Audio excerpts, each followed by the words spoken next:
de última hora, Argentina, Polonia y Arabia Saudita, los rivales de México en el Mundial de Qatar 2022 en el Grupo C. La ceremonia del esperado sorteo de la Copa del Mundo tuvo lugar este viernes en el ultramodernísimo Centro de Exposiciones y Congresos en Doha, la capital catarí. Nuestro país se ubicó en el Grupo C y estas serán las fechas de sus encuentros. Tome nota. Noviembre 22, México contra Polonia, la de Lewandowski, ay, nanita, a las 10 de la mañana. Noviembre 26, México contra Argentina, a las 7. Noviembre 30, México contra Arabia Saudita, a la 1 de la tarde. Aquí un par de datos solo para ir calentando el ambiente. En Polonia, pues ya le decíamos, juega Robert Lewandowski, quien fue elegido por la FIFA en el 2021 como el mejor jugador del planeta. Y Argentina es comandada por un fenómeno llamado Leo Messi. Pero se vale soñar, ¿qué tal que les arrancamos un puntito a esto si le ganamos a Arabia Saudita? Bueno, qué bueno que están con nosotros en el noticiero más veloz del planeta, 10 a las 2, información a ritmo digital. La 1, menudo sainete se vio este jueves en la Cámara de Diputados. Todo comenzó con un intercambio de acusaciones entre la diputada trans de Morena, Salma Luébano, y el panista Gabriel Cuadri. En el marco del Día Internacional de la Visibilidad Transgénero, Cuadri tuvo a bien, había sido sancionado por el Tribunal Electoral por sus comentarios en contra de las legisladoras trans. Bueno, pues ahora se volvió a referir a ellas, sugiriendo la realización de un dictamen de salud mental. Esto provocó que la diputada Luébano se quejara del repetido discurso del legislador panista. Bueno, aquí está. Decirle al señor Cuadri que es un sinvergüenza asesino. Eso es un asesino, porque eso es lo que está orillando y no se lo vamos a permitir. Como mujer orgullosamente trans, permítame, como mujer orgullosamente trans, quiero decirle al señor que está muy equivocado. Cuando hablamos de infancia y adolescencia trans, no hablamos de medicamentos, hablamos de derechos. En respuesta, Cuadri llamó señor a la diputada morenista.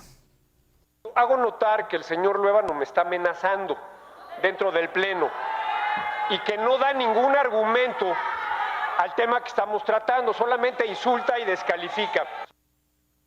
La diputada priista Cintia López Castro cuestionó duramente la forma de expresarse de Cuadri hacia la diputada Luébano. Quiero hacer ver que el diputado Cuadri ha violado la Constitución de nuestro país, violando el artículo 1 constitucional que prohíbe la discriminación.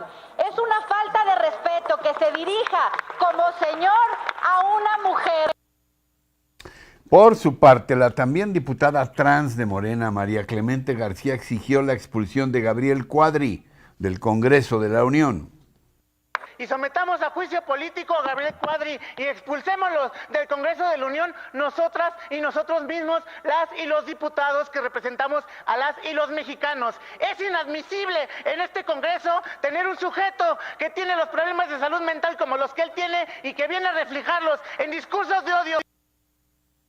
Forzado por la situación, Cuadri ofreció una disculpa que no fue aceptada por la ofendida, calentándose todavía más los ánimos en el salón de sesiones de la Cámara de Diputados.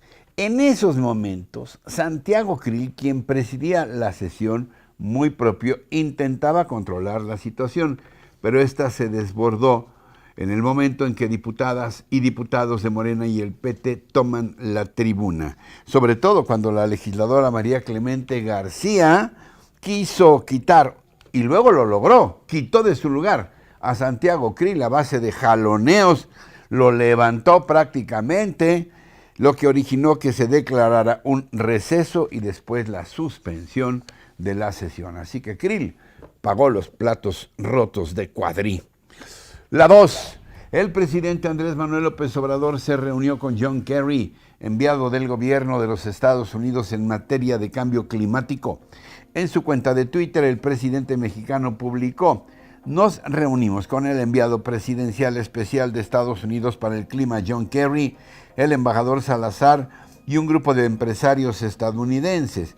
Considero que fue un encuentro amistoso, necesario y benéfico. Por su parte, Kerry, que ya había estado otras veces en nuestro país, pero se iba por otra puerta, ahora habló con la prensa a su salida de Palacio Nacional, donde informó a Aguas de la creación de un equipo que dé seguimiento a la reforma eléctrica planteada por López Obrador y que se discute en México. Es John Kerry en la voz de un traductor. Y presentamos con nuestro embajador, el ex senador Salazar, ideas sobre cómo esta reforma puede reflejar la posibilidad de seguir avanzando de manera efectiva. Acordamos tener un equipo con el embajador Salazar aquí en México, con la Casa Blanca y con nuestra oficina, para tratar de asegurarnos que todo lo que salga de la reforma refleje la estabilidad y seguir hacia adelante.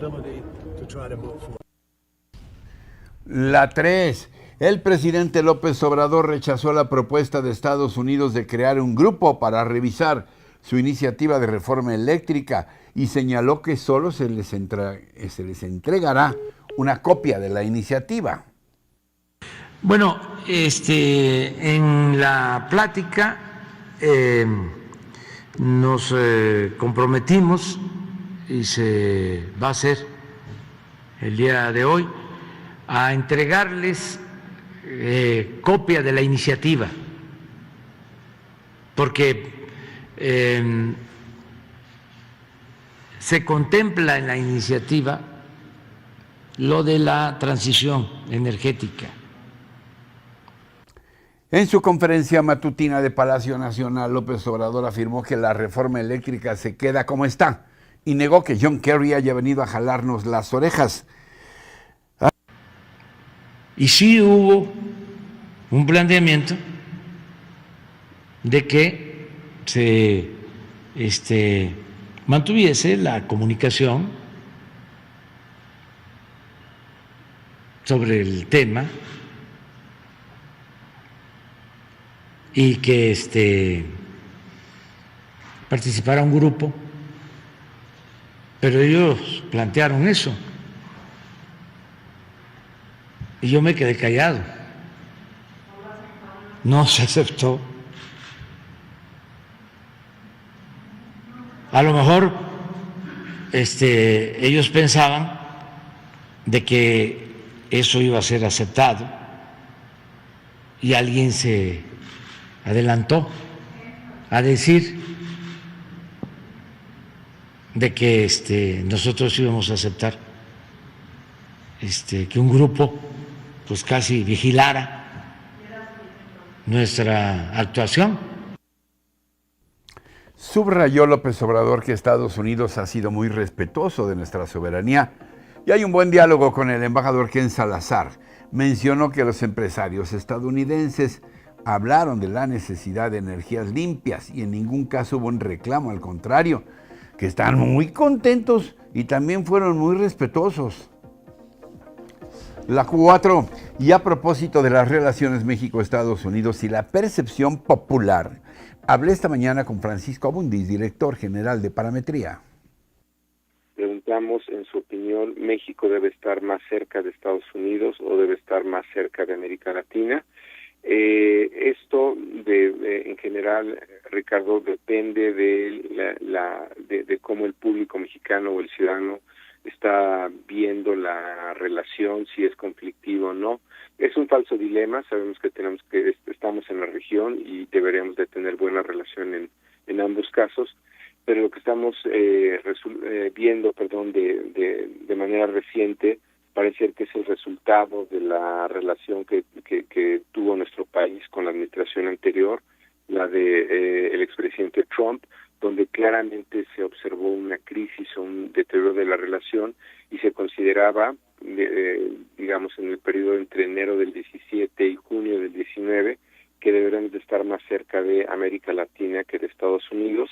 Y recientemente, ya en la administración del presidente Biden, se considera que tenemos que estar más cerca de Estados Unidos. De hecho, en nuestra última medición es el registro más alto que tenemos en esta serie de 20 años. 57% de la población nos dijo que cree que debemos de estar más cerca de Estados Unidos. La 5. La jueza séptima en materia administrativa de la Ciudad de México ordenó detener la operación del programa La Escuela es Nuestra, que sustituyó al programa de escuelas de tiempo completo que beneficiaba a 3,5 millones de niños y daba alimento a 1,5 millones de ellos. Ahora el gobierno pues dice que mejor les quiere dar el dinero directamente a los padres de familia.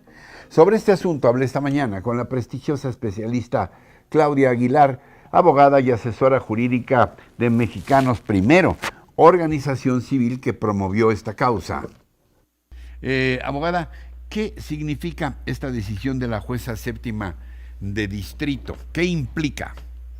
Bueno, primero expresamente señalarte que implica la paralización de los efectos y las consecuencias de las reglas de operación que emitió la Secretaría de Educación Pública para que funcione el programa La Escuela es Nuestra en este ejercicio fiscal 2022. Fundamentalmente porque eliminaron en estas reglas de operación 2 servicios que adquirieron, como bien relatabas al inicio, del programa Escuelas de Tiempo Completo. Y me refiero específicamente a los servicios de ampliación de la jornada escolar y al servicio de alimentación. Sí. Entonces, lo que quiere decir esta resolución de la juez, que es una suspensión provisional en este momento, es que la SEP no puede aplicar esas reglas. Y para emitir esa resolución es muy importante señalar que la juez tomó en consideración el interés superior de los niños y adolescentes. Hizo un análisis de los derechos que se encuentran en juego, específicamente de los derechos de los menores, no solamente a recibir educación y aprender, sino también este cuidado y atención mientras que sus padres, tutores o personas responsables pues están en condiciones de ocupación disponible o desocupada, ¿no? Con independencia cuál sea la forma de empleo, si es formal o informal en que se encuentran, porque esto les garantiza a nuestros niños, niñas y adolescentes seguridad social y acceso a los servicios de cuidado y atención infantil, precisamente por el horario ampliado escolar. Además de que pues el derecho a recibir alimentación adecuada es indispensable para su desarrollo, porque además esto permite que tengan un aprovechamiento académico adecuado. No importa cómo se llame el programa, ¿no? Aquí lo que es muy delicado es, durante pues los últimos años han ido desapareciendo paulatinamente lo que tradicionalmente se conocía como el programa Escuelas de Tiempo Completo. Pero lo que sí es cierto es que hay presupuesto. En este ejercicio fiscal, que además lo reconoció la juez, es que a pesar de que el programa La Escuela es Nuestra recibió un aumento de recursos presupuestales importantes, la Secretaría de Educación Pública decidió no incluir estos componentes, que son ampliación de la jornada escolar y servicio de ampliación, y en las reglas son el componente 2 y el 3, en las reglas de operación. Entonces, con independencia de cómo se llame el programa, el punto es que se garanticen estos servicios para nuestros niños, niñas y adolescentes en toda la República. La 6. La Fiscalía General de la República va ahora contra el ex consejero jurídico de la presidencia, Julio Scherer Ibarra, a quien llamó el presidente en algún momento en forma pública su hermano. El Ministerio Público de la Federación inició una carpeta de investigación en contra de Scherer, derivada, dicen, por la denuncia interpuesta en febrero pasado por el abogado Pablo Díez Gargari. Díez Gargari, además de Scherer, también señala a otros funcionarios como integrantes de una red de servidores públicos, abogados, asesores financieros y parientes para obtener beneficios indebidos en el ejercicio del cargo. El denunciante dijo que los probables delitos contra Scherer son asociación delictuosa, ejercicio ilícito del servicio público, coalición de servidores públicos, uso ilícito de atribuciones y facultades, así como ejercicio abusivo de funciones, tráfico de influencias y delitos contra la administración pública. Vaya.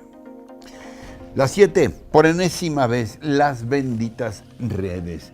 Durante febrero, México recibió 3.910 millones de dólares por remesas, un incremento de más de 23% en comparación del mismo mes del año pasado.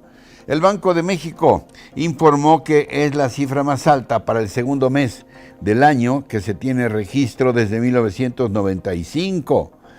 De marzo de 2021 a febrero de 2022, el flujo acumulado de los ingresos por remesas se situó en 52.968 millones de dólares. El 98.8% del total de los ingresos por remesas en el periodo entre enero y febrero del 22 se realizaron por transferencias electrónicas y las operaciones en efectivo y las money orders representaron apenas el 0.8 y el 0.4%. La 8. Octavio Paz está de vuelta en nuestra UNAM. Con una emotiva ceremonia encabezada por el rector Enrique Graue, fue inaugurado el memorial para honrar a nuestro Premio Nobel de Literatura Octavio Paz y a su esposa María José Tramini en el emblemático Colegio de San Ildefonso. Desde ayer reposan en el recinto universitario las cenizas de una de las mentes más brillantes de México y el mundo, junto con las de su compañera María José. La ceremonia se realizó en el marco del 108 aniversario del nacimiento del poeta mexicano y universal, dando inicio a un fin de semana de actividades en torno a Paz y su legado. Durante viernes, sábado y domingo se llevarán a cabo lecturas de poesía, presentaciones editoriales, conciertos y la apertura de un espacio dedicado a su brillante trayectoria.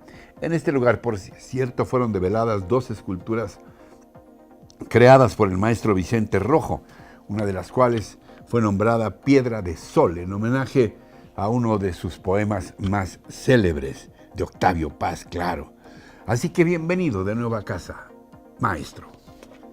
La 9. El presidente de Rusia, Vladimir Putin, anunció las nuevas reglas para el pago del gas para los países opositores al Kremlin a partir de este viernes, que tendrá que ser en rublos, o de lo contrario se cancelará el suministro y háganle como quieran con el frío que viene. Putin dejó en claro que para adquirir el gas natural los países hostiles, la totalidad de la Unión Europea, deberán abrir una cuenta en rublos en los bancos rusos. Ante la medida, Europa aseguró que las condiciones están acordadas en euros y dólares, por lo que Alemania le contestó a Putin que no habrá ningún cambio en los contratos.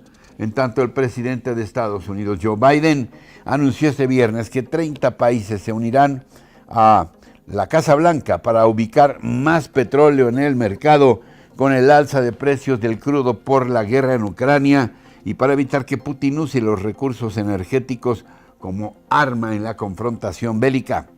En el frente de guerra, Rusia denunció que helicópteros ucranianos atacaron un depósito de petróleo en la ciudad rusa de Belgorod, a 40 kilómetros de la frontera con Ucrania. Como era de esperarse, el gobierno ucraniano ha negado el hecho. También se informó que fuerzas ucranianas ya controlan la zona de la planta nuclear de Chernobyl, abandonada por el ejército ruso hace 48 horas. Mientras se desarrollan las pláticas para llegar a una probable paz entre Rusia y Ucrania vía remota, la Cruz Roja Internacional, al frente de un convoy, espera que se abran los corredores humanitarios, sobre todo en el castigadísimo puerto de Mariupol. La 10. Se trata sin duda de la protagonista en la inauguración del Aeropuerto Internacional Felipe Ángeles en Santa Lucía, doña Lupita, la vendedora de trayudas conocidas también como doraditas, que deleitó a muchos ese día y que ahora ofrece estas delicias en el mismísimo complejo cultural Los Pinos, allí en la que fuera residencia de muchos presidentes de México, y en la sabrosa, ahora más sabrosa que nunca, crónica de todos los viernes de nuestro jefe de información, Juan Ayón, la doradita viajó a Los Pinos. La vendedora de las famosas doraditas durante la inauguración del Aeropuerto Internacional Felipe Ángeles el 21 de marzo pasado trascendió a un aniversario más del natalicio de Benito Juárez. Lo que se quiso manipular como un reflejo de un supuesto atraso de lo que se hace en México fue defendido como parte de la digna comida popular con raíces prehispánicas.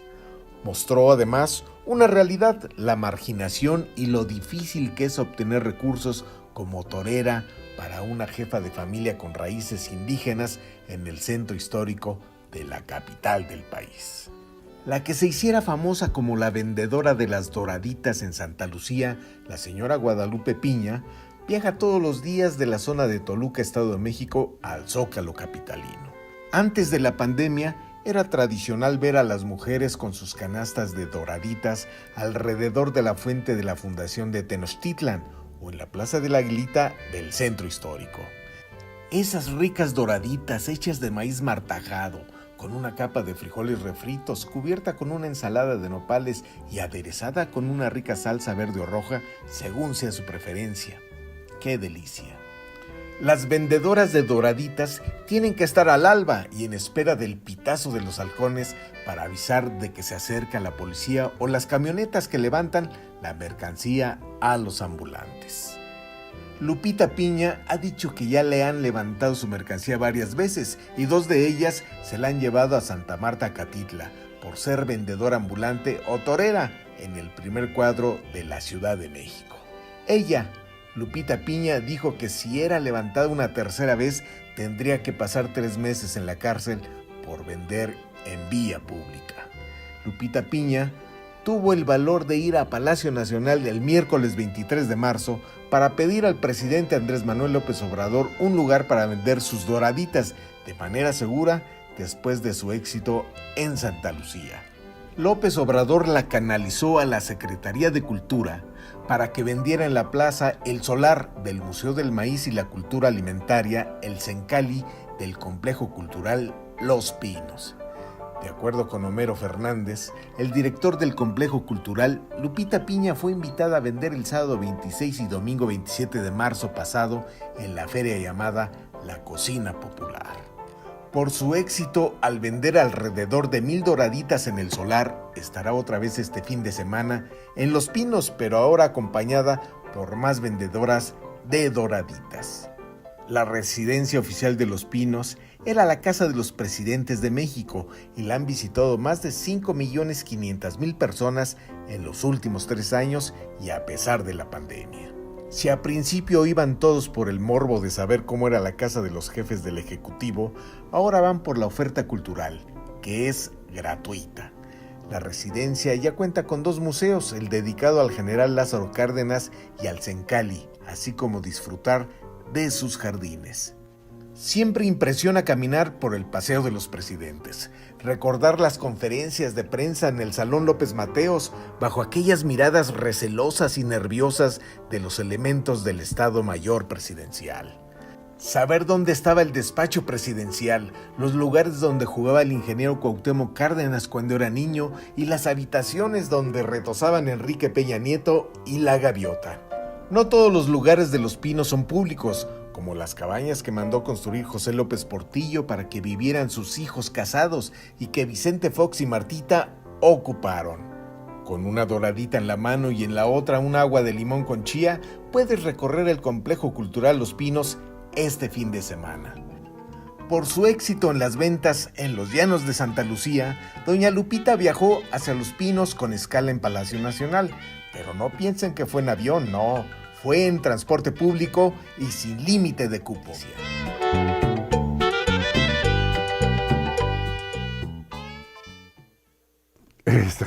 Esta imagen es para quedarse con ella, ¿eh? Y así, muy tlayudescos, muy doraditos y muy antojadizos, llegamos al final del día de hoy. Gracias, como siempre, por sus mensajes, comentarios, sugerencias y críticas. Todos los tomamos en cuenta. Y recuerden que tenemos una cita de lunes a viernes en 10 a las 2 y en todo momento con nuestros contenidos completitos en nuestras redes sociales y por supuesto aquí en nuestra página rochainforma.com. Que tengan muy buen fin de semana. Por favor, síganse cuidando. El uso de cubrebocas en espacios públicos ya no es obligatorio según la Ciudad de México, pero yo creo que sí lo debemos seguir usando. Así también la sana distancia, el gel antibacterial y si se puede, pues quédense en casa lo más posible. Los espero el próximo lunes en 10 a las 2. Hasta entonces, hasta siempre.